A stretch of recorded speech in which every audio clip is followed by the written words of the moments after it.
नमस्कार, आप देख रहे हैं एसबीटी न्यूज। पेश है 15 मई सोमवार सुबह 8:15 बजे राजस्थान की बड़ी खबरें। कांग्रेस के उदयपुर में नव संकल्प शिविर के अंतिम दिन समापन सत्र को संबोधित करते हुए कांग्रेस की राष्ट्रीय अध्यक्ष सोनिया गांधी ने कहा कि तीनों दिन शिविर में सभी को एक दूसरे को जानने, अपने वरिष्ठ और छोटे सहयोगियों से मिलने और बातचीत करने का अवसर मिला है। मैंने भी सभी 6 ग्रुप में बैठकर वक्ताओं को सुना। उन्होंने नव संकल्प शिविर के लिए निर्णयों से पहले 4 घोषणाएं करते हुए इन पर सभी कांग्रेसियों से अमल करने के लिए कहा। सोनिया गांधी ने घोषणा करते हुए कहा कि 2 अक्टूबर गांधी जयंती से कन्याकुमारी से कश्मीर तक भारत जोड़ो यात्रा शुरू करेंगे। इसमें युवाओं के साथ सभी शामिल होंगे। पदयात्रा का उद्देश्य है सामाजिक सौहार्द को मजबूत करना और संविधान के मौलिक तत्व का संरक्षण करना है। उन्होंने कहा कि कांग्रेस पार्टी में आंतरिक सुधार के लिए टास्क फोर्स का भी गठन किया जाएगा। साथ ही सोनिया ने कहा कि जिला स्तर के जन जागरण अभियान का दूसरा चरण 15 जून से शुरू किया जाएगा। रणथंभौर बाघ परियोजना में गुरुवार को सुबह की पारी के दौरान जोन 3 में शिकार के पीछे दौड़ रहे बाघ को रास्ता नहीं देने और टाइगर साइटिंग के लिए बाघ के पीछे जिप्सी दौड़ाने के मामले में अब वन विभाग हरकत में आ गया है। वन विभाग की ओर से गुरुवार को सुबह की पारी के दौरान जोन 3 पर भ्रमण करने गए 13 वाहन चालकों व नेचर गाइडों को नोटिस जारी किया गया है। आपसी समझाइश से मुकदमे समाप्त करने के उद्देश्य से अजमेर जिले में आयोजित राष्ट्रीय लोक अदालत में हजारों प्रकरणों का निस्तारण हुआ। जिला विधिक सेवा प्राधिकरण के सचिव रामपाल जाट ने बताया कि अजमेर न्याय क्षेत्र में आयोजित राष्ट्रीय लोक अदालत में कुल 51,322 प्रकरण रखे गए। इनमें से 28,256 प्रकरण निस्तारित कर 27 करोड़ 7,97,518 रुपए की अवार्ड राशि दी गई। प्री लिटिगेशन के 22,136 प्रकरण निस्तारित कर 2 करोड़ 76,30,570 रुपए की अवार्ड राशि दी गई। लंबित श्रेणी में 6,120 प्रकरण निस्तारित कर 24 करोड़ 31,66,948 रुपए का अवार्ड पारित किया गया। बाड़मेर में कांस्टेबल भर्ती के कारण रोडवेज की बसें आम यात्रियों के लिए उपलब्ध नहीं होने पर बाड़मेर से चलने वाली ट्रेनें ओवरक्राउड चल रही हैं। शनिवार दोपहर को बाड़मेर से जोधपुर के लिए रवाना हुई ट्रेन में भारी संख्या में यात्री उमड़े। इस दौरान प्लेटफॉर्म पर पैर रखने को जगह नहीं मिली। तेज धूप में भी लोग ट्रेन के पीछे दौड़ते दिखे। बाड़मेर जोधपुर मार्ग पर चलने वाली ट्रेनें ही अभी यहां के लोगों के लिए आवाजाही का बड़ा साधन बनी हुई है। पिछले 3 दिनों से ट्रेनों से यात्रियों को काफी राहत है। राजस्थान बिजली संकट के बीच किसानों के लिए राहत की खबर है। सरकार ने किसानों के लिए 1 घंटे बिजली आपूर्ति का समय बढ़ाया है। अब किसानों को फसल की सिंचाई के लिए 3 ब्लॉक में 5 घंटे बिजली मिलेगी। यह बिजली रात में 2 बजे से सुबह 7 बजे तक, सुबह 10 बजे से दोपहर 3 बजे तक और दोपहर 12 बजे से शाम 5 बजे तक मिलेगी। अभी किसानों को ब्लॉक में 4 ही घंटे बिजली मिल रही है। राजस्थान के जलदाय मंत्री महेश जोशी के बेटे के खिलाफ दिल्ली में मामला दर्ज होने के बाद पूछताछ के लिए दिल्ली पुलिस जयपुर पहुंची। यहां रोहित जोशी के नहीं मिलने पर दिल्ली पुलिस ने बड़ौदिया बस्ती स्थित उनके घर पर नोटिस चस्पा किया है।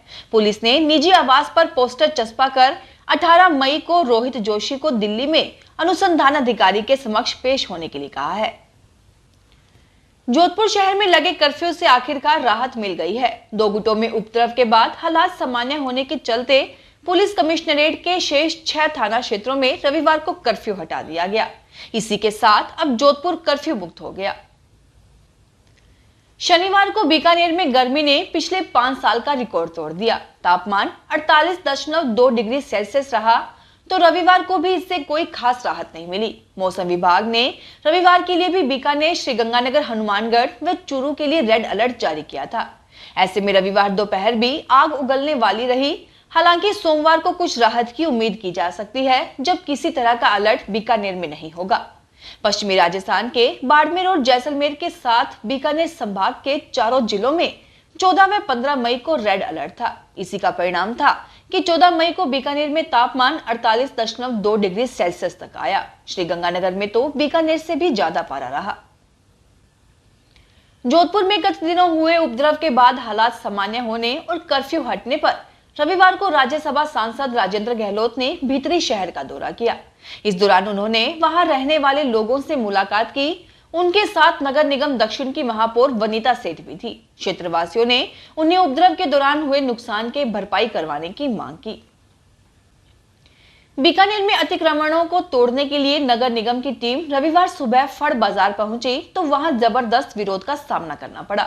निगम यहां दुकानों के आगे बनी चौकियां और छज्जों को तोड़ने का प्रयास कर रहा था, तभी स्थानीय लोगों ने विरोध कर दिया। यहां तक कि महिलाएं भी निगम कर्मचारियों से विवाद करने पहुंच गई। बाद में ये महिलाएं सड़क पर ही धरने पर बैठ गई।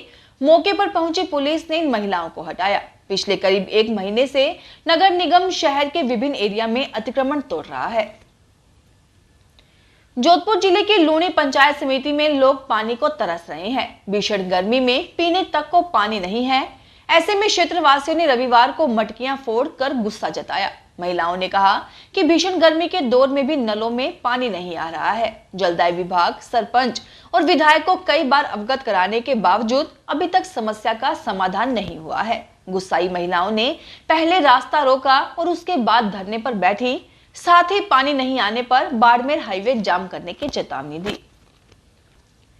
बीकानेर के बज्जू में इंदिरा गांधी नहर के किनारे खड़े सैकड़ों पेड़ों में रविवार को भीषण आग लग गई है। आग इतनी जबरदस्त है कि कुछ ही देर में 3 किलोमीटर तक पहुंच गई। आग का कारण तेज गर्मी माना जा रहा है।